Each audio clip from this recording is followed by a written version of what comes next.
Second level is principles plus issues such as human rights, anti-corruption policies, carbon emissions, product stewardship, and so forth. And then the third level is principles plus issues plus indicators, indicators being the quantitative or qualitative expression of the issues.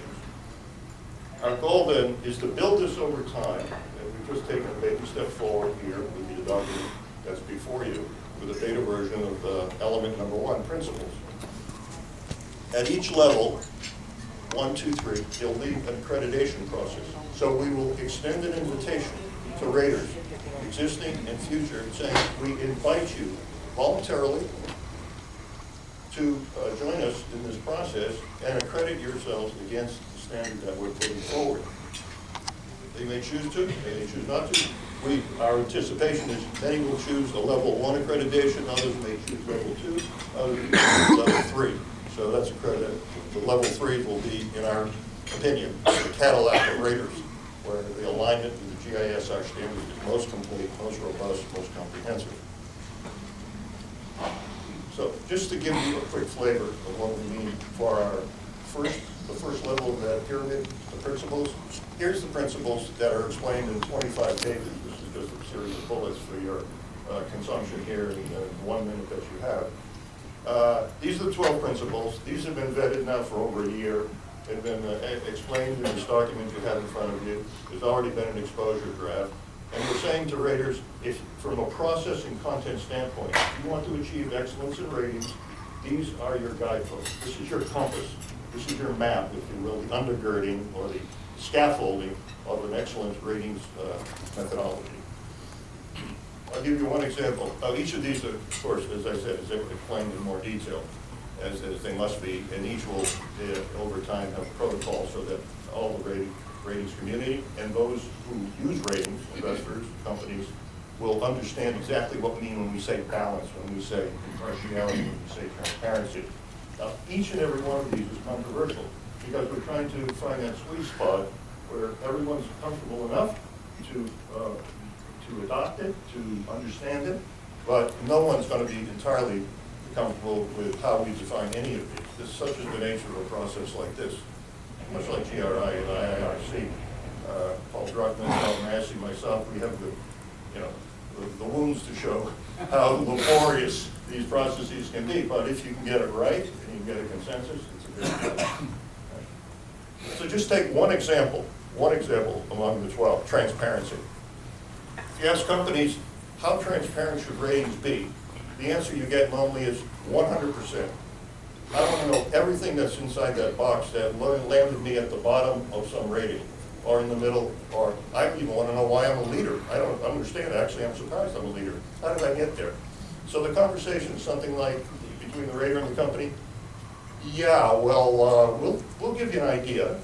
We'll give you sort of general contours of what our ratings looks like and samples of indicators and issues and so forth. But we can't really give it all to you because it's intellectual property. And we're very protective of it. After all, if we lose our intellectual property, we're probably out of business tomorrow.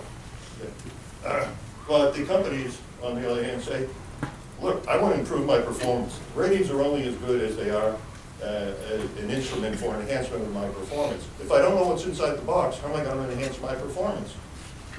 Then there's other problems. Of course, if companies look inside the box, and the rating is not really an A-class rating, they may game the system and say, I want to improve my rating even though I may not actually improve my performance. So they'll go in and understand a particular weighting or a particular issue or indicator, focus on that, even though in their guide, the company may feel that, this really is not that material to my operation.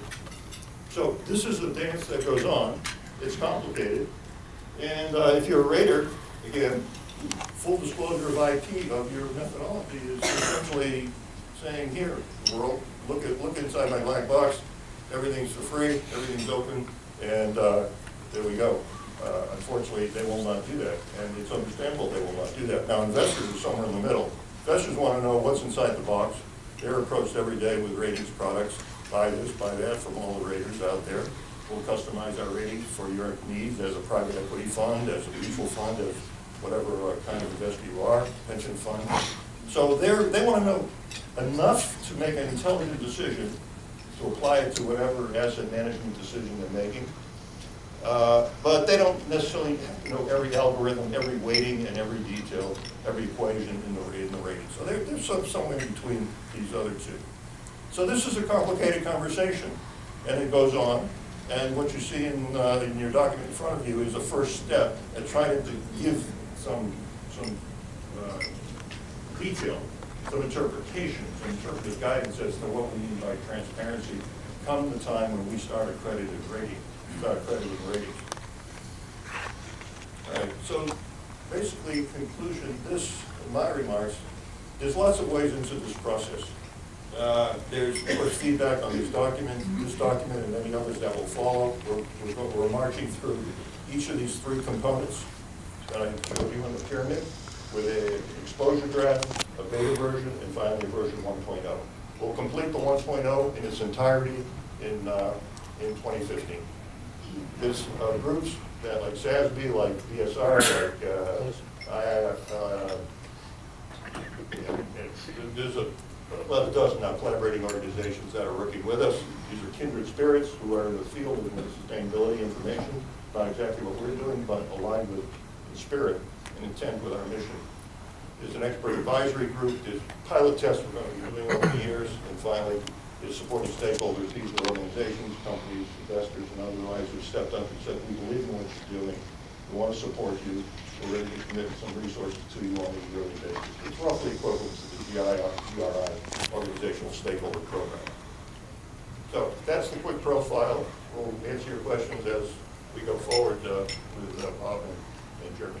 Thank you, Alan. Now I'd like to, when we first started in June of 2011, we had about 15 people involved early on. Now that has grown to over 3,000 individuals, so we do hope that you can participate. One of the stars that emerged is Bob Willard. Bob, if you haven't heard Bob, spent 34 years at IBM, gives over 100 talks a year on sustainability to corporations, has written several books, over 4 books on sustainability, so it's my pleasure to welcome Bob.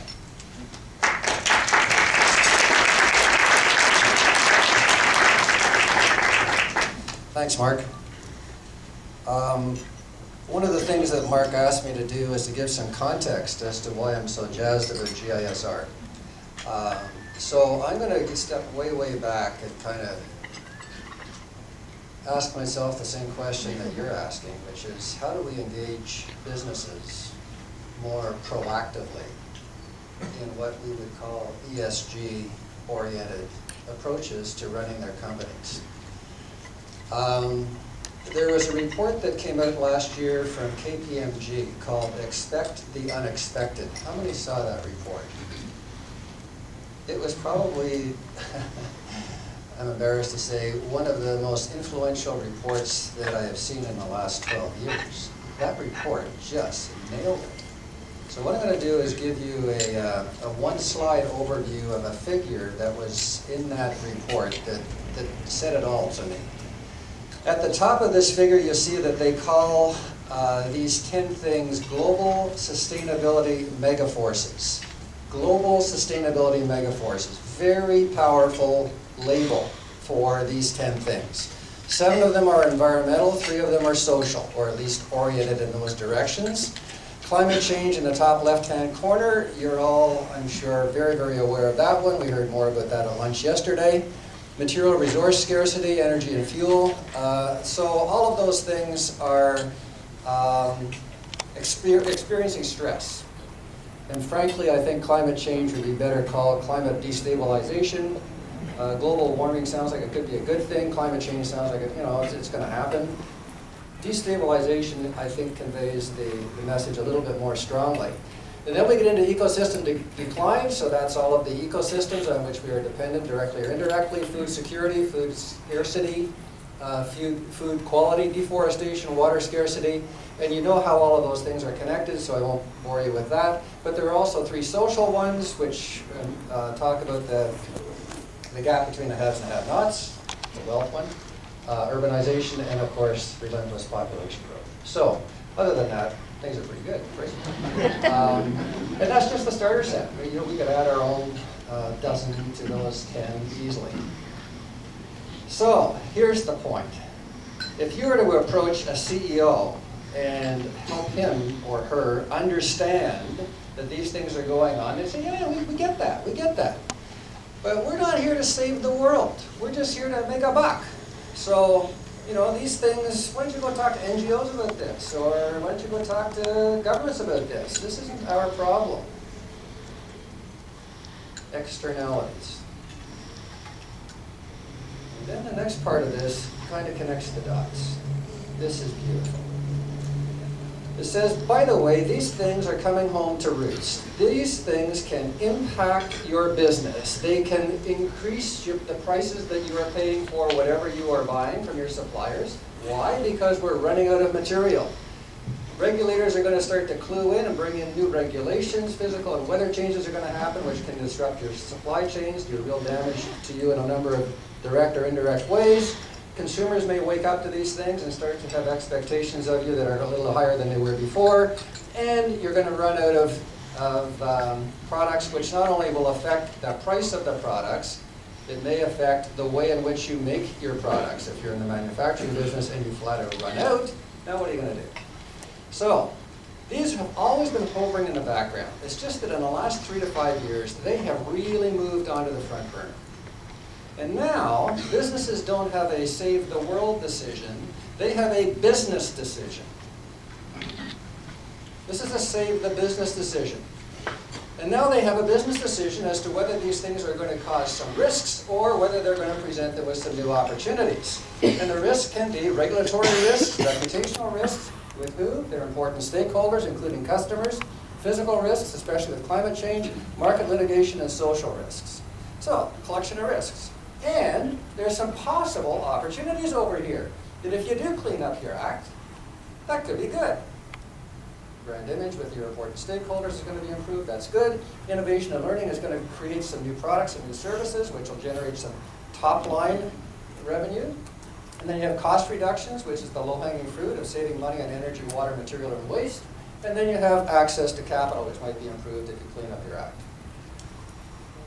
So, it's a business decision. This is beautiful. It just kind of says, this is not some tree hugger issue. This is a business issue.